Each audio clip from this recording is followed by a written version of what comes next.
Okay, first we'll need 2 cups of oats. I'm using the quick ones. Then pour 1 cup of hot milk over them. Nice and slow. It helps the oats soak it up better. Give everything a quick stir to combine. I often get comments saying my cakes are too sweet, too sugary, not exactly healthy. So I started wondering, can you actually make a cake that's both delicious and good for you? Well, I think I pulled it off. Let's find out. Let it rest for 5 to 10 minutes, and in the meantime, grate 4 small carrots. Not the most exciting part, but it's called carrot cake for a reason. Use a fine grater if you want a smoother texture. Now throw those grated carrots into the oats and mix everything together until it's evenly and fully combined. I suggest going with a wooden spatula when mixing. It just makes working through the thick stuff way easier. Or a wooden spoon if that's what you've got. Mix well after each ingredient. It helps get an even texture since the batter's thick. Next up, 1 cup of dates. Soak them in hot water for about 5 to 10 minutes. And in the meantime, toss 1 cup of nuts into a blender and pulse them a few times. A few quick pulses will give you the perfect consistency. I'm using almonds, but walnuts, pecans, whatever you've got, work just as well. Just like this. That's the consistency we want. Add the nuts to the carrot mixture, along with a pinch of salt, a teaspoon of baking powder, and 2 teaspoons of ground cinnamon.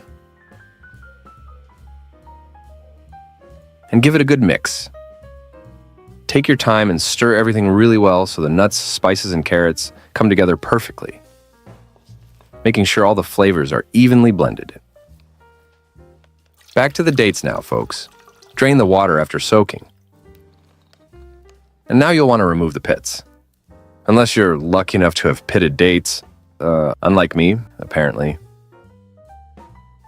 Make sure none of those cheeky little things sneak into the blender. I nearly tossed one in without even noticing. Believe me, your teeth in your blender will thank you later. Just give the dates a few quick pulses, and you're good to go. Toss those chopped dates right into the carrot and oats mix, and add the zest of 2 oranges to bring some sunny, fresh notes to the batter. Only zest the yellow part. The white stuff is bitter and will mess up the flavor. Now cut those oranges and give them a good squeeze. I'm using this fancy thing, but honestly, your hands work just fine too. Then add the orange juice to the mixture and give it a good stir to combine everything evenly. You want to add the orange juice in batches, and that way it soaks in more smoothly. If you're into tangy things, just stir a tablespoon of lemon juice into the orange juice. Keep stirring thoroughly until everything's blended and looks just like this. Perfect. Transfer the batter onto a baking tray, lined with parchment paper or greased beforehand. Spread the batter evenly across the tray with your wooden spatula or spoon. Switch to an offset spatula if you've got one. If not, no worries. Just make sure it's the same thickness all around with neat edges. Bake for about 20 minutes until the cake is set and lightly golden. Meanwhile, let's make the frosting. Pour half a cup of heavy cream into a separate bowl. Whip it on medium speed. Keep your bowl and whisk cold so everything comes together quicker and fluffier. Whip the cream until you see soft peaks form. They're what hold the frosting together and keep it light and airy. Pop the cream in the fridge to chill until you need it. Next, we need ricotta for the frosting. If you want it extra smooth, run it through a fine mesh strainer. But honestly, it's just as good without this step, folks. Then grab some mascarpone and toss it in with the ricotta. Then sweeten things up with honey. If you're not into honey, feel free to use any sweetener you like. Powdered sugar, stevia, whatever works for you. Just add a little at a time and taste as you go. Grate the zest of 1 lemon right into the mix. And add a few splashes of vanilla extract. Beat on medium speed until it's smooth and creamy. By the way, mascarpone helps stabilize the frosting. You can go with just ricotta, but it won't be as firm. At this point, I realized the mixture needed a bit more sweetness, so I added some extra honey and just kept beating until everything was well combined and smooth. Now, using a silicone spatula, add the whipped cream to the ricotta mascarpone mixture, gently folding it in until the texture is light, smooth, and perfectly combined. Not gonna lie, I love this part. Could be doing this all day. Now I'm just scooping the frosting into a piping bag for smoother layers later, but a spoon works too. If your frosting's a bit runny, just chill it in the fridge for 30 to 60 minutes. If it looks good, go ahead and frost the cake. Take the cake out of the oven and let it cool completely before doing anything else. Now let's cut it. Slice it in half lengthwise, using a regular knife.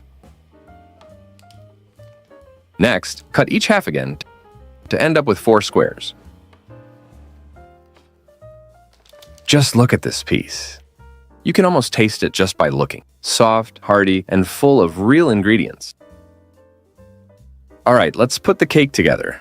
I'm using a turntable, but any flat surface will work just fine. Now squeeze the frosting onto the cake, just like this. By the way, have you made anything from the channel? Leave your comments below and share your experience, guys. Now add the second layer on top. Pipe some frosting on this layer too, nice and neat. Then put the third layer.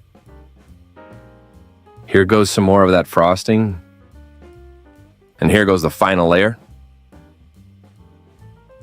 And some more of the frosting goes on top. I mean, just look at this. The frosting's so smooth and creamy, it's like spreading a cloud right over the cake. Now grab a spatula and gently spread the frosting on top.